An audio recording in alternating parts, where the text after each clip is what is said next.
शिवसेना के उपनेता अरविंद सावंत जी है, आज मुंबई में बहुत कुछ हलचल है। रेड्स के ऊपर रेड्स, धाडीवर धाडी पड़तायत। त्याच्यामुळे उसके लिए आपको भी बहुत काम है, भागम भाग है, यहाँ से वहाँ, वहाँ से वहाँ। तो हमने सोचा हम भी एक रेड डालें। हमको भी अधिकार है घुसने का। अगर हमारे घर में कोई घुस रहा है तो मुंबई में, महाराष्ट्र में शिवसेना को भी अधिकार है घुसने का, घुसाने का। आज मैं देख रहा था सुबह से, हमारे कुछ कार्यकर्ता, हमारे कुछ लोगों के ऊपर अब ईडी ने आईटी की रेड्स हो रही, इनकम टैक्स। कोई भानामती है, वो भानामती, आईटी की भानामती चल रही है। और मुझे तो लगता है कि जब तक ये बीएमसी चुनाव नहीं होते हैं तब तक हर वार्ड में रेड हो आईटी की, हर वार्ड में, हर शाखा में। अब यही काम आईटी को या सेंट्रल एजेंसी को, ईडी और आईटी, यही एक काम उनके हाथ में रहा है कि जहां जहां शिवसेना का कार्यकर्ता है, जहां जहां शिवसेना की शाखा है, जहां जहां शिवसेना के लोग चुनाव लड़ने जा रहे हैं, वहां रेड्स कर। ये तो सवाल है सबके मन में, इस देश में भी,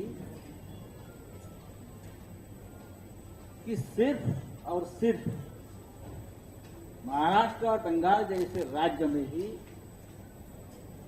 सिलेक्टेड लोगों को टारगेट क्यों सेंट्रल एजेंसीज करती है?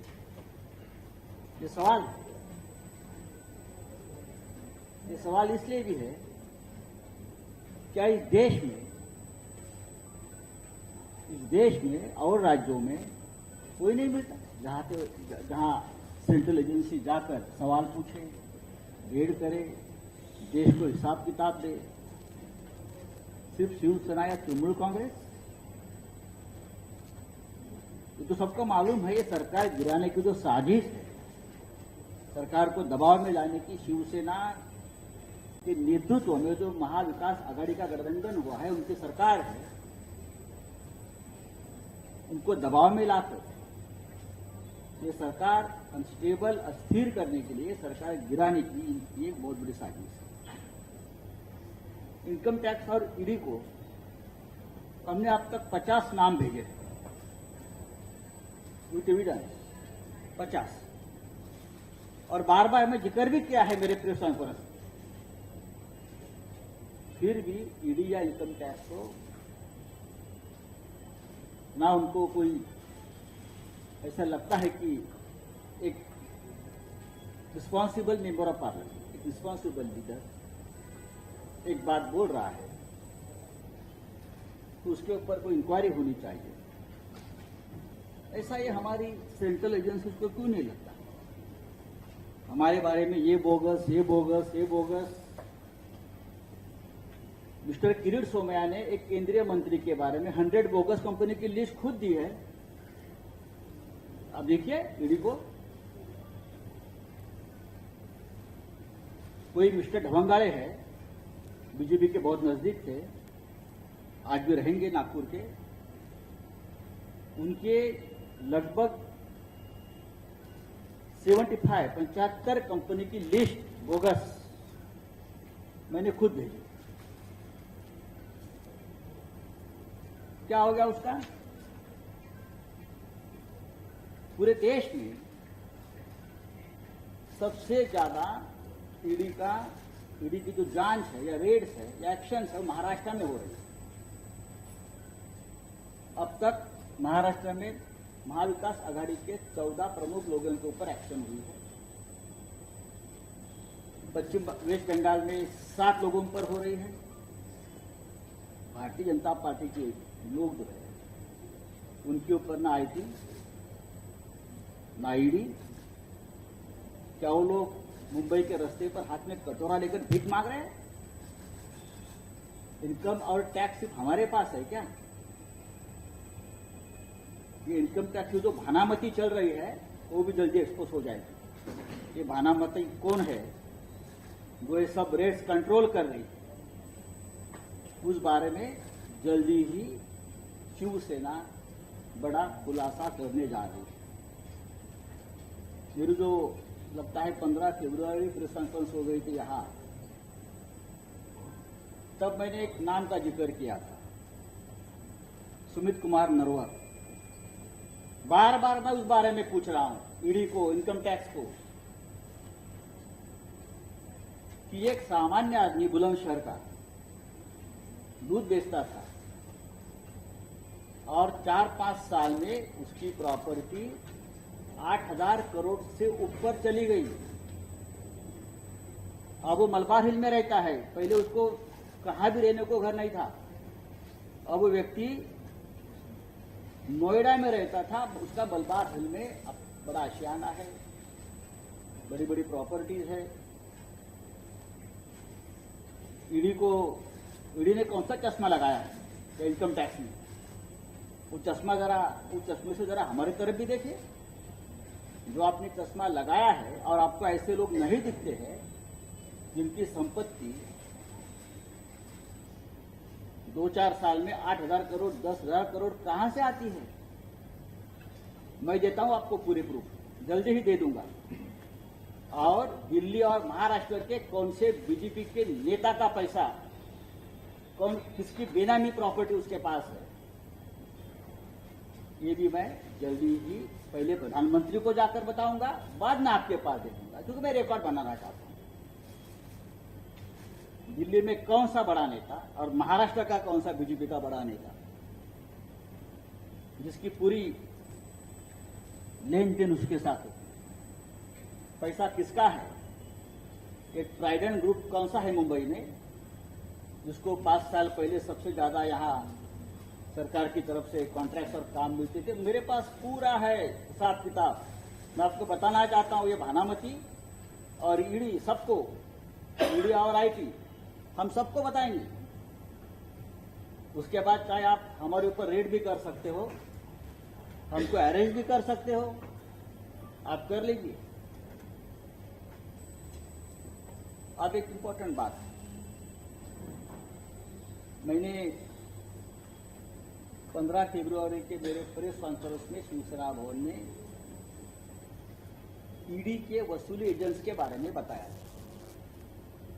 4, 5वां किरीट सोमैया भी है, गेस्ट आर्टिस्ट है वो, लेकिन बहुत इंपॉर्टेंट है।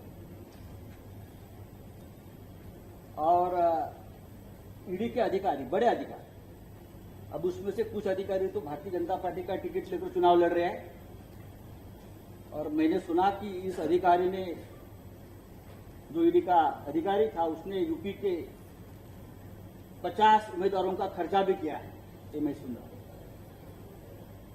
वो आप बीजेपी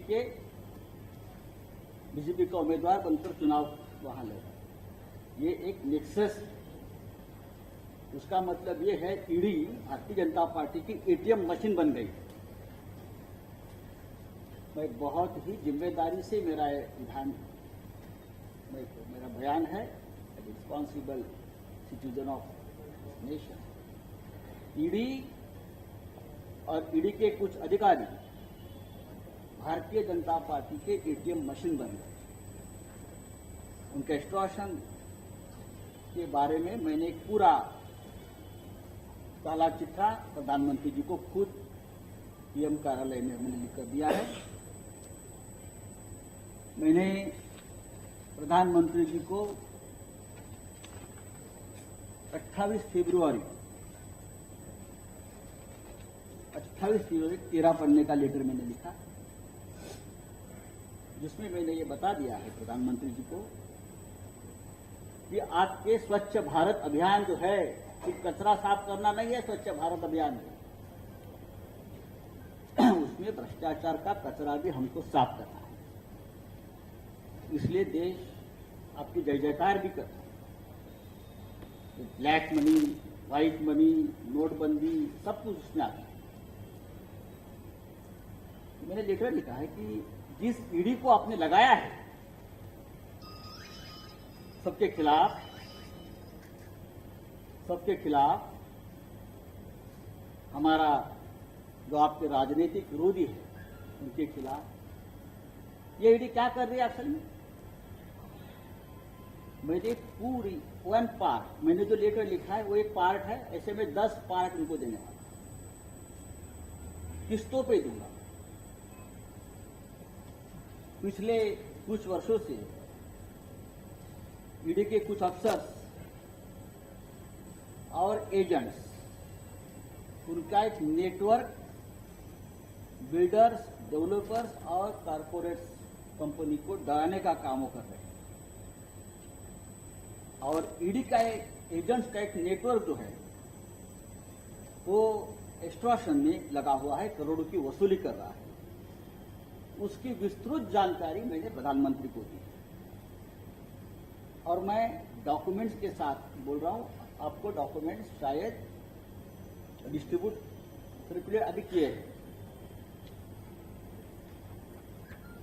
ईडी का ऑफिसर का जो एक्सट्रैक्शन रैकेट है उसमें का जो की फैक्टर है उसका नाम है मिस्टर जितेंद्र चंद्रलाल नवलानी।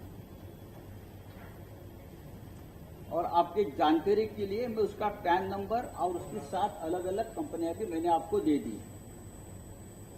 इस 7 कंपनियों ने 100 करोड़ से भी आसपास 100 से ज्यादा बिल्डर डेवलपर से वसूली किए हैं, एक्सट्रॉशन किया है, जिसमें कैश भी है और चेक पेमेंट भी है, डिजिटल ट्रांसफर है उसमें। जिन जिन कंपनियों की ईडी ने जांच की, जिन कंपनियों की ईडी ने जांच की है, उस कंपनी ने अपना पैसा जितेंद्र नवलानी के इस 7 कंपनी में ट्रांसफर किया है।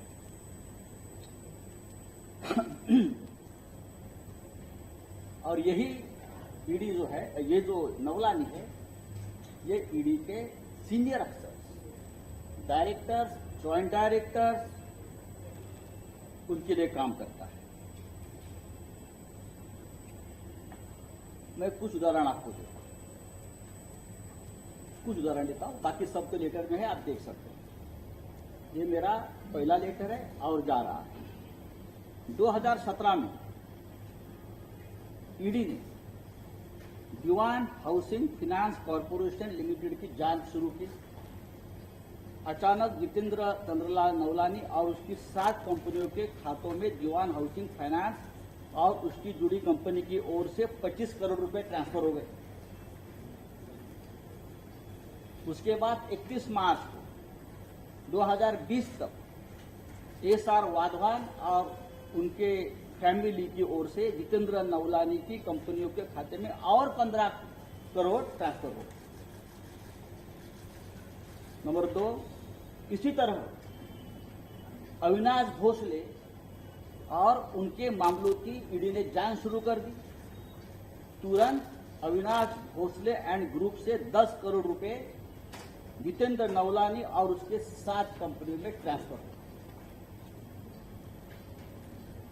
यूनाइटेड फास्फोरस के मामले में भी यही हुआ है। जैसे ही ईडी की जांच शुरू हो गई, जितेंद्र नवलानी की 7 कंपनियों में 16 करोड़ रुपए ट्रांसफर हुए। गेलॉर्ड कंपनी लिमिटेड, यही हुआ है। इस कंपनी के खिलाफ ईडी की जांच शुरू होते ही 10 करोड़ रुपया नवलानी की कंपनी सिक्योर सिस्टम में अनसिक्योर्ड लोन के रूप में रिफ्लेक्ट होगा। बहुत ही गंभीर बात है।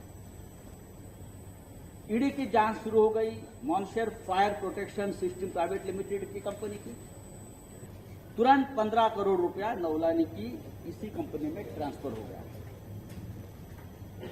इसी तरह नेरका केमिकल्स की जांच शुरू हो गई ईडी की यहां कंपनी, और बाद में नवलानी के खाते में 10 करोड़ और फिर एजीएल के कंपनी से 15 करोड़ अनसिक्योर्ड लोन के रूप में नौलानी के खाते में ट्रांसफर किया। मैंने प्रधानमंत्री जी को बताया ये लिस्ट एंडलेस है और सिर्फ नौलानी की कंपनी में नहीं ट्रांसफर हुआ है, और भी बहुत ऐसे लोग हैं जहां ईडी का पैसा कैश एंड चेक के मामले में और भी उनके एजेंट्स के खाते में ट्रांसफर हुए हैं, कैश में ट्रांसफर हुए, कैश भी दिया है। कैश का फिगर मेरे पास है। ईडी के कौन से अधिकारी का पैसा उसमें है, कहां लिया है, कहां लेन देन हुई है, कितने के लेन देन हुए, पैसा कहां लिंक हुआ है, मैं धीरे धीरे आपको बताते जाऊंगा। कौन है जितेंद्र नवलानी, कहां है ये, किसका आदमी है ये, किरीट सोमैया का उनका क्या संबंध है, ईडी के सबसे बड़े अधिकारी मुंबई दिल्ली इंचार्ज उनका क्या संबंध है, पैसा क्यों ट्रांसफर हो रहा है इसके अकाउंट में। जवान हाउसिंग, राणा कपूर, ओंकार बिल्डर, सीडीआई जैसी कंपनी जो पब्लिक सेक्टर बैंकों का लोन तक नहीं चुका पा रही है, वो जितेंद्र नवलानी को और उसके कंपनी को करोड़ों करोड़ों रुपया क्यों दे रहे हैं। कंसल्टेंसी फी है ये, कौन सी कंसल्टेंसी चल रही है भाई? हाँ, कोई ऑफिस नहीं है, कोई स्टाफ नहीं है, कौन सी कंसल्टेंसी चल रही है? देखिए, ये सब पैसा मुंबई में और दिल्ली में बैठे हुए ईडी ऑफिसर के लिए जमा हुआ, उससे बाहर की देशों में प्रॉपर्टी खरीदी जा रही है, देना नहीं। और आप हमारे लोगों के 1 लाख, 2 लाख, 3 लाख का ट्रांजैक्शन देख रहे हो, आपका ट्रांजैक्शन कौन देखेगा? इस रैकेट में कुछ मुंबई और महाराष्ट्र के प्रमुख बीजेपी के पॉलिटिकल लीडर भी जुड़े हैं, और मैं हवा में बात नहीं कर रहा हूं, आपके पास कागज में नहीं दिए, आपने देखा होगा। ये बहुत ही गंभीर मामला है। देश का सबसे बड़ा करप्शन का ये रैकेट है, मुंबई में बैठकर चल रहा है, दिल्ली में बैठकर चल रहा है। महाविकास आघाड़ी के लोगों को भी जो प्रताड़ित करने का काम है, ये इसी रैकेट का एक काम है। आज मैंने जो आपको बात बताई है, ये सिर्फ 10% है, लेकिन उस बारे में जो मैंने बताई है, उस बारे में एक विजिलेंस रिपोर्ट भी आया है सेंट्रल एजेंसी का, जो मैंने बताया है ना आपको, इंफॉर्मेशन जानकारी, वो भी प्रधानमंत्री के संज्ञान में है। ईडी क्या कर रही है? आज दोपहर को हमने जिस बात का मैंने जिक्र किया, Jitendra Navlani and racket with ED, उस बारे में मुंबई पुलिस ने एक एफआईआर दर्ज कर दी, करप्शन। आम्ही हा गुन्हा, ही तक्रार आज मुंबई के पुलिस आयुक्त, मुंबई के पुलिस कमिश्नर के पास इस करप्शन, भ्रष्टाचार, एक्सटॉर्शन, खंडनी,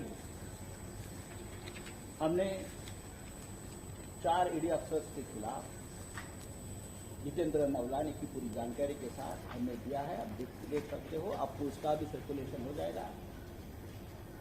और मुंबई पुलिस ये एक्सटॉर्शन रैकेट की, क्रिमिनल सिंडिकेट की जांच आज से शुरू कर रही है। Mumbai police, I repeat, Mumbai police सक्षम है इस क्रिमिनल सिंडिकेट, इस नेक्सस, एक्सटॉर्शन, खंडनी, हमारे भाषा में मुंबई पुलिस उसकी जांच आज से शुरू कर रही है। And mark my words, ED के कुछ अफसर जेल में जा सकते हैं। ये चोरी, ये लफंगेगिरी, ये डकैती, ये एक्सटॉर्शन मुंबई में जो चल रहा है, करोड़ों करोड़ों रुपया कहां जा रहा है? क्या पीएम केयर फंड में जा रहा है? क्या नहीं, आपके घर में जा रहा है, विदेश में जा रहा है, विदेश में जा रहा है। और ये भी रैकेट में दे दूंगा आपको, उसमें कौन शामिल है और बीजेपी के कौन से नेता शामिल है उसमें। ये वसूली एजेंट में बीजेपी के भी नेता शामिल है, पूरा उसमें आपको जानकारी दे दी। आज हमने उस बारे में ऑफिशियल कंप्लेंट लॉन्च की, आप देख सकते हैं। और ये हवा की बात नहीं है, कागज है। कुछ लोग कागज मांगते हैं ना, कागज के ऊपर बहुत विश्वास है। हमने हजारों पन्ने कागज दिए ईडी में, लेकिन कोई अब तक उस कागज पर कार्रवाई नहीं हुई है। तो अब हमारी जो एजेंसी है उसके पास कागज गए महाराष्ट्र, और महाराष्ट्र मुंबई की पुलिस पूरे विश्व में बेस्ट पुलिस है। दूसरी बात है, ये किरीट सोमैया जी है, महान महात्मा, सबके भ्रष्टाचार के मामले निकालते हैं, कागज फड़फड़ाते हैं। करने दो, उनकी हॉबी है, सरकार को पूछ लो। मैंने उनके बारे में भी एक सवाल पूछा था कि आप बार बार पीएमसी बैंक घोटाला, राकेश वाधवान, एचडीआईएल, पत्राचार के भ्रष्टाचार के मामले में बोलते हो, अच्छी बात है, कोई भी हो भ्रष्टाचार के बारे में बात करनी चाहिए। लेकिन मैंने उस वक्त सवाल पूछा था 15 फरवरी को कि पीएमसी बैंक घोटाले का जो मुख्य कॉन्स्पिरेटर है एसबीआई के को फाउंडर मिस्टर राकेश वाधवान के साथ आपके बिजनेस रिलेशन क्या है? आप हम सबको बताते हैं ना, ये भ्रष्टाचारी, ये भ्रष्टाचारी, ये भ्रष्टाचारी। तो मेरा सवाल इतना ही था कि आपका रिलेशन क्या है। और मैंने वसई गोखीवरे की एक जमीन के बारे में भी एक मसला दिया था कि जहां आपकी उसके साथ सीधी पार्टनरशिप, उसकी जांच ईओडब्ल्यू कर रही है। मैं आपको बताता हूं कि जून जुलाई 2015 में मिस्टर किरीट सोमैया ने एचडीआई और जीवीके कंपनी मुंबई एयरपोर्ट की 63 एकड़ जमीन हड़पने का आरोप लगाया, और लगातार एमएमआरडीए में लगातार कंप्लेंट्स फाइल, लगातार। उनकी जो आदत है, ही सीरियल कंप्लेनेंट, सीरियल किलर होता है, सीरियल रेपिस्ट होता है, उस तरह से यह आदमी सीरियल कंप्लेनेंट है। लगातार उसने कंप्लेंट एमएमआरडीए दी थी 63 एकड़ जमीन के बाद।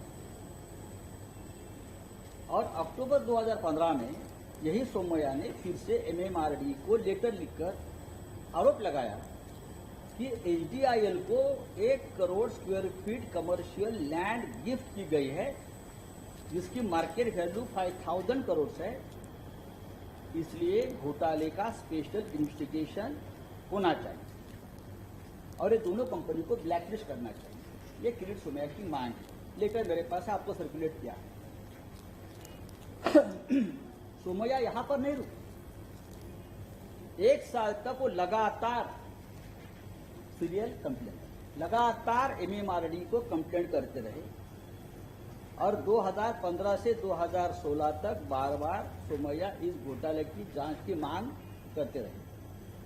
अब इंटरेस्टिंग बात यह है कि सोमैया के लिखे किसी भी लेटर में ये मेंशन नहीं है कि उन्होंने ये सोकॉल्ड घोटाले की पुलिस या सेंट्रल गवर्नमेंट से कोई शिकायत की। मामला सेंट्रल का है, वो वहां भी कर सकते, लेकिन मेरे पास कोई जानकारी नहीं है। उनके कागज जो मेरे पास है उसमें किसी भी सेंट्रल एजेंसी को उसकी कंप्लेंट नहीं है। और उस वक्त तो सिटिंग एमपी थे, अगर वो चाहे तो लोकसभा में मुद्दा उठा सकते थे, लेकिन मुझे दिखाने में रिकॉर्ड ढूंढ रहा था कि लोकसभा में भी ये मुद्दा मिस्टर सोमैया ने नहीं उठाया। उससे उलट 2016 में सोमैया ने अचानक एमएमआरडीए को कंप्लेंट करना ही बंद कर दिया, और दूसरी तरफ 1 दिसंबर 2016 को सोमैया के बेटे नील सोमैया को अचानक निकॉन इंफ्रा एलएलपी में पार्टनर बनाया। कंप्लेंट बंद, नील किरीट सोमैया निकॉन इंफ्रा का पार्टनर बन गया। 27 जुलाई को निकॉन इंफ्रा ने वसई में जमीन के 5,168 स्क्वायर मीटर एफएसआई के डेवलपमेंट के राइट लिए। कहा किससे लिया है? ये एचडीएल के फाउंडर चेयरमैन और पीएमसी बैंक घोटाले के आरोपी राकेश वाधवान से। उनका जो फ्रंट मैन है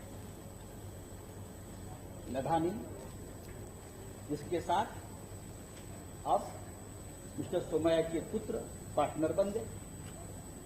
कल तक को पीएमसी बैंक घोटाले का आरोपी था।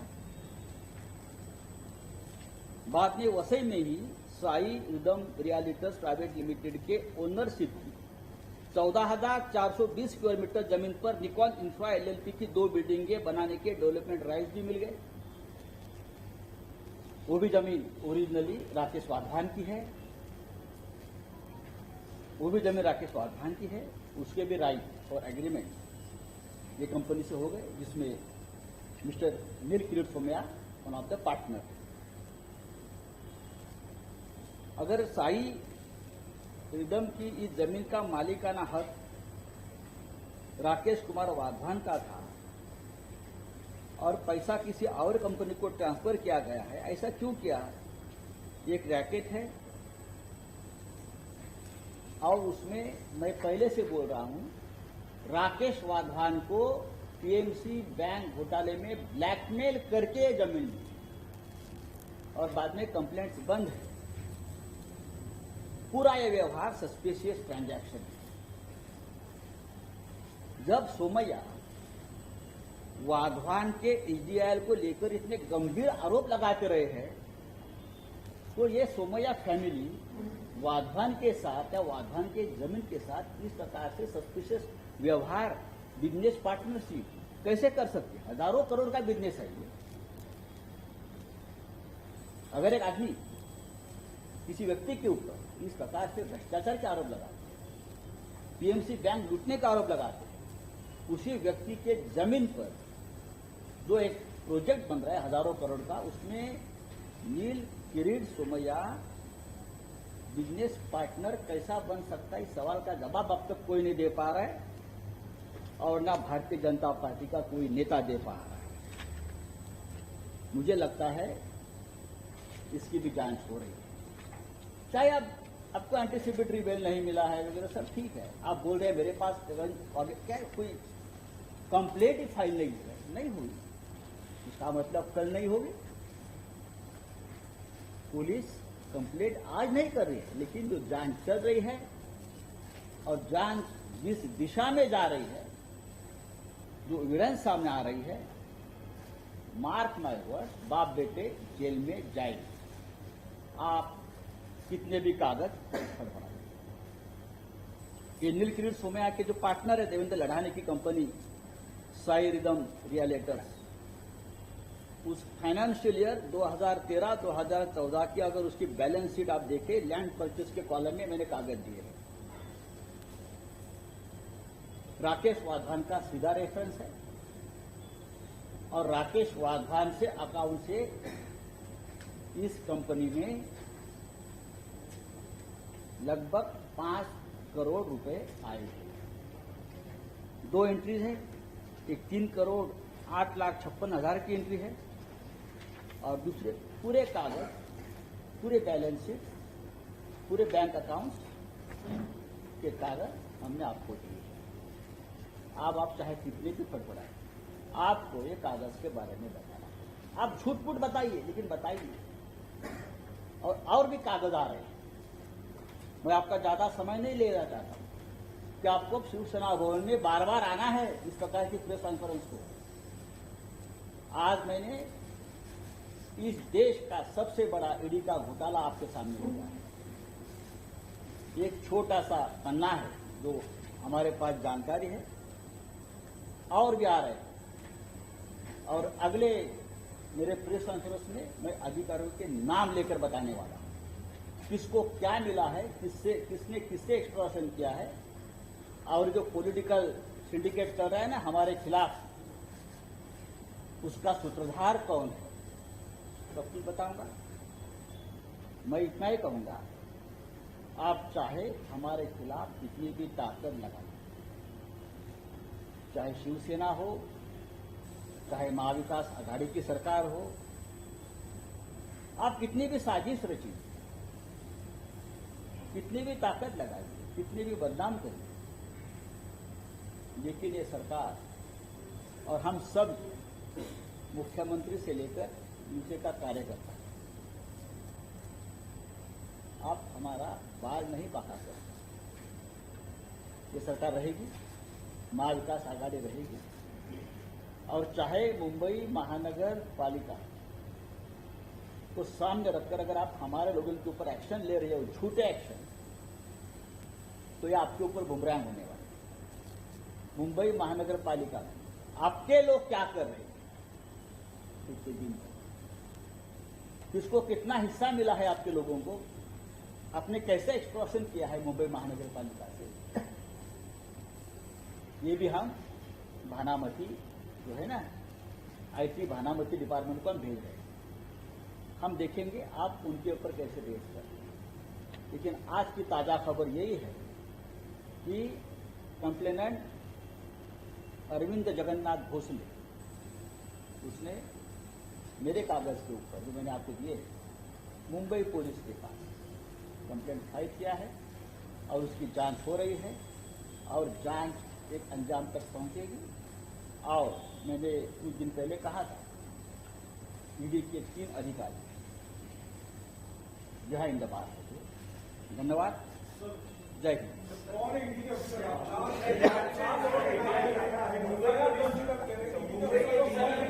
आप कागज पढ़ लीजिए, आपको पता चलेगा।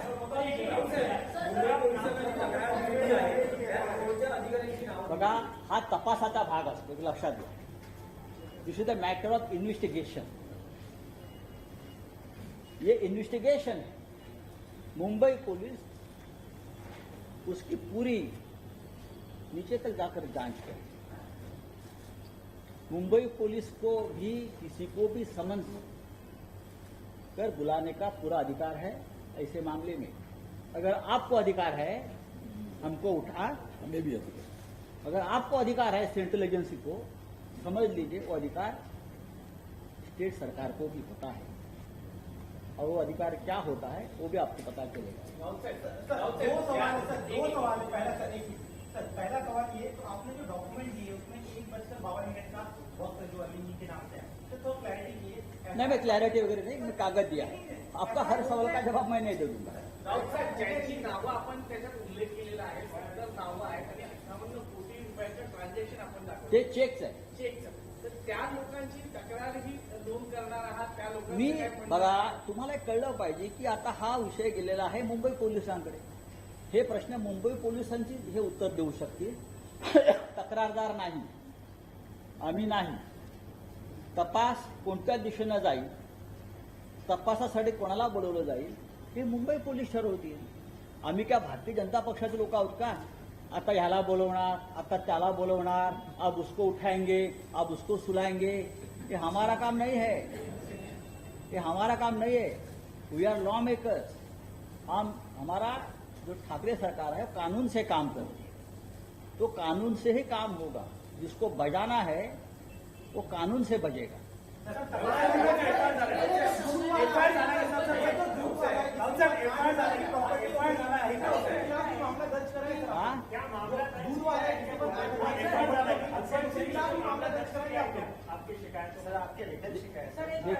देखिए बात ऐसी है भाई, मैं प्रधानमंत्री को एक शिकायत की है। आप मुंबई पुलिस के पास आज दोपहर को ऑफिसर हमारी कंप्लेंट हो गई है। अब मेरी जानकारी है कि जांच की शुरुआत हो रही है। Thank you very much. चलिए।